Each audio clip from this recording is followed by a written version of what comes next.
right, you guys, you know what time it is. I don't have my laptop. I don't have any notes with me. So clearly our rant video is incoming. And here we are. So I obviously saw the news last night that Caitlyn Clark is officially out for the season. And this news came from Caitlyn Clark herself. She posted it on her social media pages with a long note, and it was actually sad. From Caitlyn's perspective, it seemed like she was really trying, and she was really trying to do everything she possibly could to get back on the court. Maybe she was the one who had the hope that she could get back out there. But when I saw this news, I was this close to jumping on last night and doing a live reaction with you guys, but I wanted to think about it a little bit. And I was like, I'm not surprised, but I'm definitely feeling this. Like, it's actually official.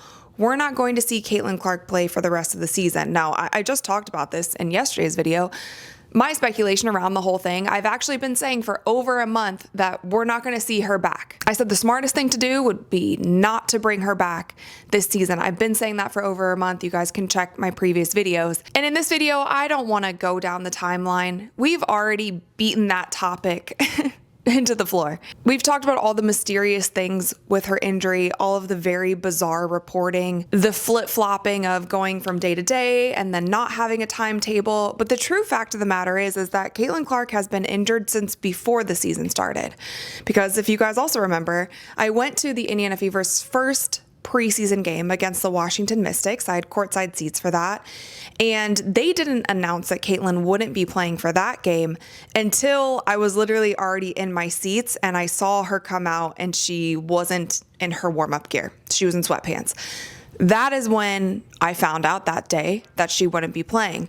Now, this was a quad strain, right? But she's had plenty of injuries this season. They've all been soft tissue injuries.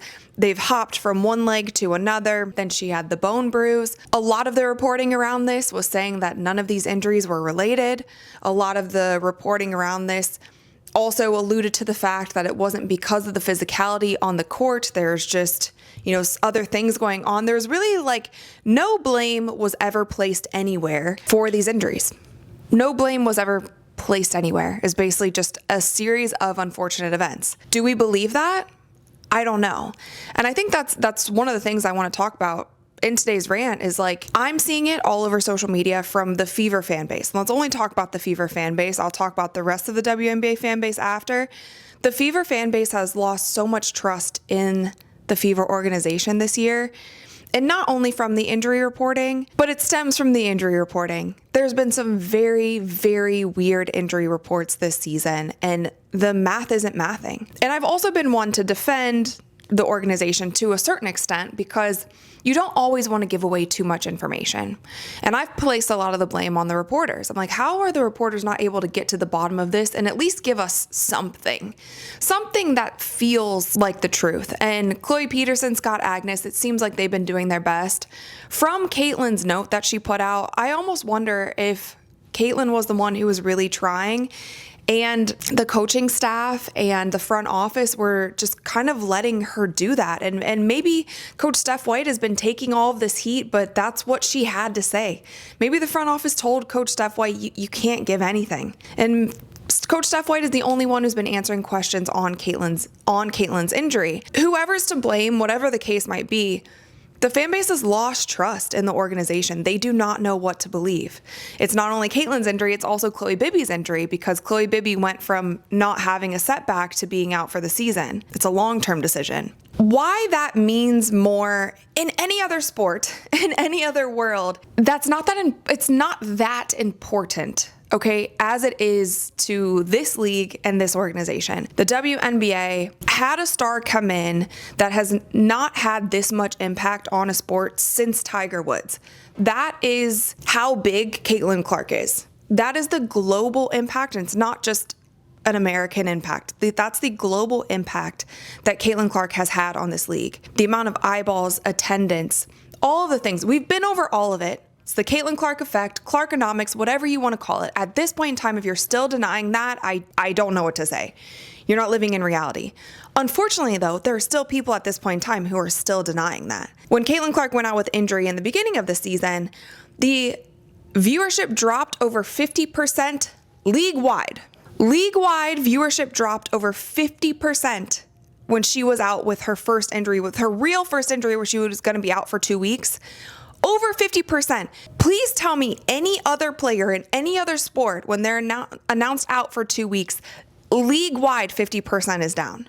LeBron doesn't have that kind of pull. Steph Curry doesn't have that kind of pull. Travis Kelce doesn't have that kind of pull. I don't know, name a famous football player. I named Travis because he's probably at this point in time the most famous football player because of Taylor. And now, from all the other injuries, the reports are now that viewership is soaring and attendance is soaring, even without Caitlyn Clark. I call BS on that.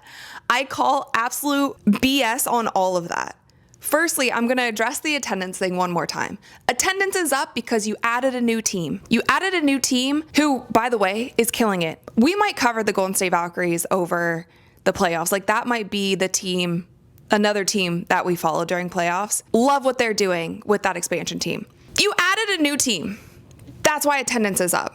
You added a new team who's selling out venues. Also, you added more games where the Indiana Fever is changing away arenas. Instead of playing in Atlanta in front of 3,000 people, they're playing in the Hawks gym that holds 20,000 people. That's why attendance is up. Also, the Fever, 41 out of 44 nationally televised games this season. And the unfortunate truth is, a lot of people were still showing up to games to see Caitlyn Clark, even with ticket prices dropping. We also saw that. Ticket prices were down to like $7 when it was announced that she was injured. People are still going to those games because Caitlyn Clark's showing up to all of those games to sign autographs, take photos, do all of the things. It's another reason why viewership is up and why attendance is up. But all of these things are just not included when you're reporting to, once again, just diminish the kind of impact that she has had on this league. And you can't do that. If you want this league to succeed, you have to be truthful and honest about the impact that she has. And it's so undeniable. The scariest thing about all of this to me is, like, she's out for this season and we might not have a season next year. She's out for the season, and the WNBA offseason is very long. Caitlyn Clark hasn't ever played in an offseason basketball league. I'm not sure if she will this year. I'm not sure who she would play for this year. CBA negotiations aren't going well. We've talked about that a million times. And all of the whispers that I'm hearing behind the scenes, I'm hearing stuff from the business aspect of it. These brands are investing in Unrivaled instead of the WNBA because everyone's anticipating a lockout. That's a scary place to be in. When you start following the money and the money is anticipating a lockout, that's crazy. You had so much momentum. Like, if we would have known last year when we were covering the W, and it was so much drama and it was all this stuff, it was craziness last season, right? It was madness, but everybody, all eyes were on the W. Like every person in sports, and this is mainstream media people, were chiming in on the conversation. It has been crickets this summer since Caitlyn Clark has been out. We're not seeing clips from Fox and ESPN. People aren't leading off their shows. Like, when's the last time Stephen A. Smith talked about anything W related? And this is, again, the same Stephen A. Smith who claims that, oh, Paige deserves all this praise. These people deserve all this praise. Or what about Asia? Like, they deserve the same. He's the same person who has played both sides of the coin, but yet when Caitlyn is out, you don't hear a peep from the man about the W. The mainstream media won't tell you, but they're not bought in unless there's this crazy hype that's happening around the W. I don't think the mainstream media actually cares about women's sports like they try to act like they do. Then this isn't everyone. There's certain people who really do. But for the most part, mainstream media has never cared about women's sports. And they only do when there's this crazy hype around women's sports. Why is there this crazy hype around women's sports? It's mostly because of one person. And that's when you see them cover it. We've been here covering this entire season. And with the hype of Caitlyn Clark, using that hype of Caitlyn Clark, I've been able to share with you guys other players in this league, other teams that are doing well, funny moments that are going on, dramatic timelines and storylines that have been going on. We've been just chucking along this season, doing our best with what we've had, but it's just all so frustrating, and it's not Caitlyn's fault. And I think that's the other thing that frustrates me too, is like she said in the Sue Bird podcast that the reason she does travel to away games because she knows the pressure. She knows that people are coming to see her. She wants to give the fans the experience, even if she can't be out there playing on the court, she shouldn't have to carry all that weight. She shouldn't have to, but she knows that she does. She knows the millions of people, thousands of people that are tuning in are mostly for her.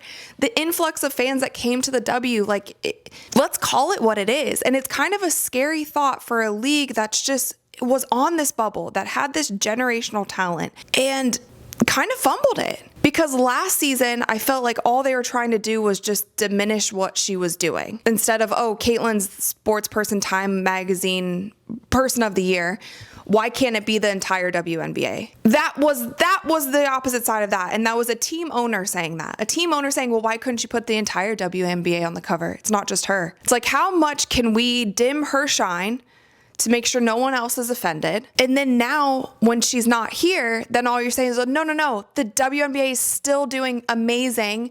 Attendance is up, viewership is up, even with her out. It's the same mindset. It's the same narrative. It's like, we don't need her. But that's actually it's not the reality.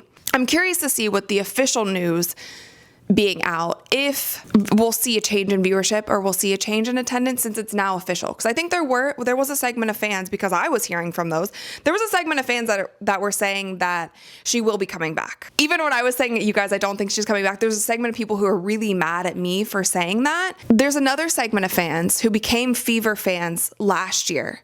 And last year, if you remember with the Indiana Fever team, it was kind of chaotic. It was kind of like the misfits of basketball, but somehow they were winning games and made it to the playoffs and did all this thing. And then during the offseason, they made these huge changes and they brought in veterans and they brought in WNBA champions to be on this team and to help lead. They brought in a new coach and Coach Stephanie White and her whole training staff. And then people were like, this is going to be great. The Now You Know campaign, they're on the front of Sports Illustrated. It was this whole thing. And I was also one of those people that was like, I'm glad that they're like taking this initiative, why not be confident? And then you see the style of play on the court and it was different and it was noticeably different. And a lot of Indiana Fever fans are like, why is the game slowing down? Like, why does it seem like Caitlyn's not, throwing the kind of passes that she would normally throw? Or like, why isn't she shooting that? Why aren't they playing quickly? Like, kind of what's going on? And that was another level of like, you had a bunch of Indiana Fever fans and then you changed everything. The team's been riddled with injuries. And I've really have had their back in saying like there is a lot of unfortunate events that happen this season and it's so hard. But I guess what I'm getting at is like it has just been so unfortunate. And it's not only been unfortunate for the Fever, it's been unfortunate for the entire league. And I think that I just cannot stress that enough. And I don't know what's going to happen. And I think that's what makes me sad, is because I had so much hope for the league that coming into Caitlyn's second season, I was like, the league's got to get it together. They're going to get it together. They're surely going to get it together. They're going to market different. They're going to, make sure the refereeing is better. All of these 41 Fever games on national television. Like, of course, you can't fumble this. They'll make sure Caitlyn's not much changed.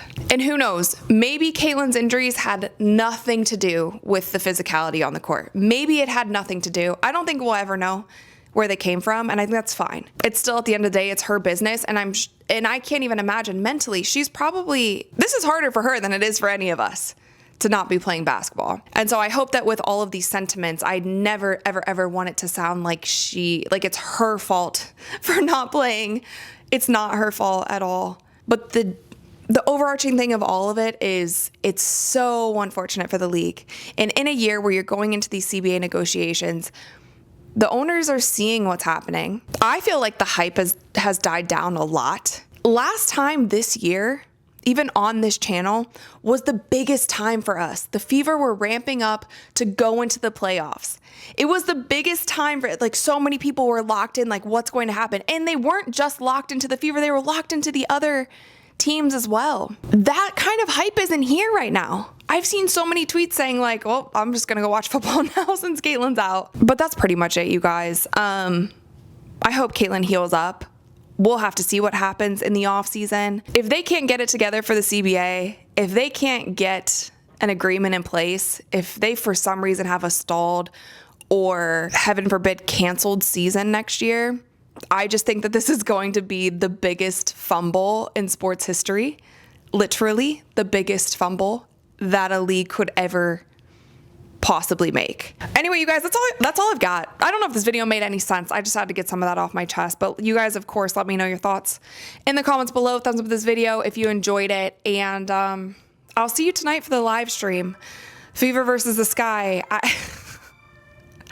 Gosh, I hope it's at least a decent game, but who knows? With all that, you guys, see you next time. Uena.